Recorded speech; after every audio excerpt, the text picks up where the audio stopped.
Things Fall Apart is a novel written by Nigerian author Chinua Achebe in 1958. The story's main theme concerns pre- and post-colonial life in late 19th century Nigeria. It is seen as the archetypal modern African novel in English, one of the first to receive global critical acclaim.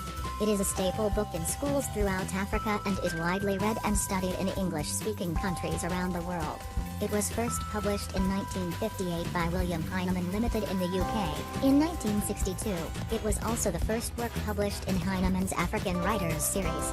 The title of the novel comes from the line in W.B. Yeats' poem The Second Coming. Synopsis. Part 1. The novel's protagonist Okonkwo is famous in the surrounding villages for being a wrestling champion, defeating a wrestler nicknamed the Cat, because he never lands on his back. He is strong, hardworking, and strives to show no weakness. Okonkwo wants to dispel his father Anoka's tainted legacy of unpaid debts, a neglected wife and children, and cowardice at the sight of blood. Okonkwo works to build his wealth entirely on his own, as Anoka died a shameful death and left many unpaid debts. He is also obsessed with his masculinity, and any slight compromise on this is swiftly destroyed.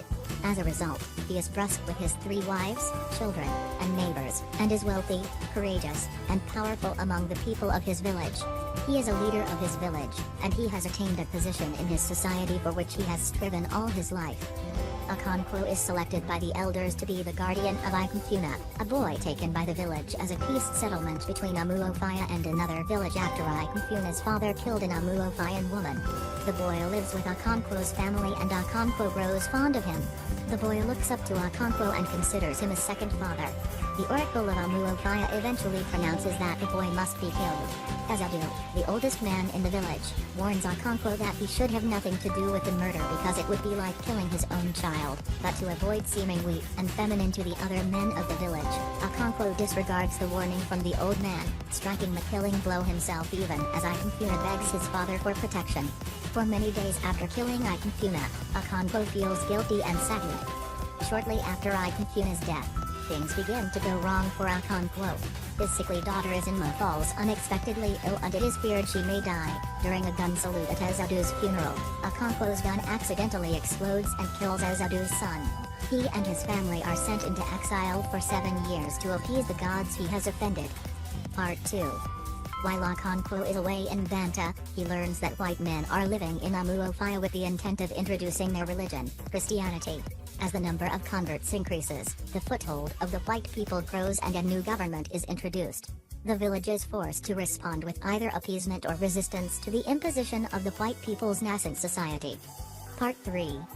Returning from exile, Okonkwo finds his village changed by the presence of the white men. After a convert commits a heinous act by unmasking an elder as he embodies an ancestral spirit of the clan, the village retaliates by destroying a local Christian church. In return, the leader of the white government takes them prisoner and holds them for a ransom of 200 calories for a short while, further humiliating and insulting the native leaders, doing things such as shaving their heads and whipping them.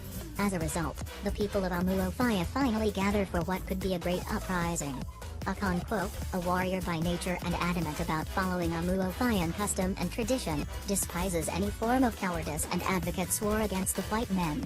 When messengers of the white government try to stop the meeting, Okonkwo beheads one of them. Because the crowd allows the other messengers to escape, and does not fight with Okonkwo, he realizes with despair that the people of Amuofia are not going to fight to protect themselves. His society's response to such a conflict, which for so long had been predictable and dictated by tradition, is changing.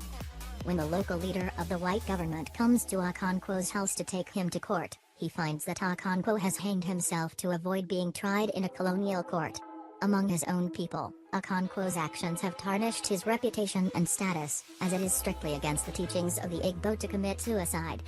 Chinua Achebe was a Nigerian novelist, poet, professor, and critic. His first novel Things Fall Apart, often considered his best, is the most widely read book in modern African literature.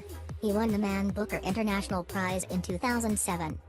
Born November 16, 1930, Ojedi, Anambra. Died March 21, 2013, Boston, Massachusetts, United States. Awards: Man Booker International Prize, St. Louis Literary Award, Peace Prize of the German Book Trade. Education, University of London, University of Ibadan.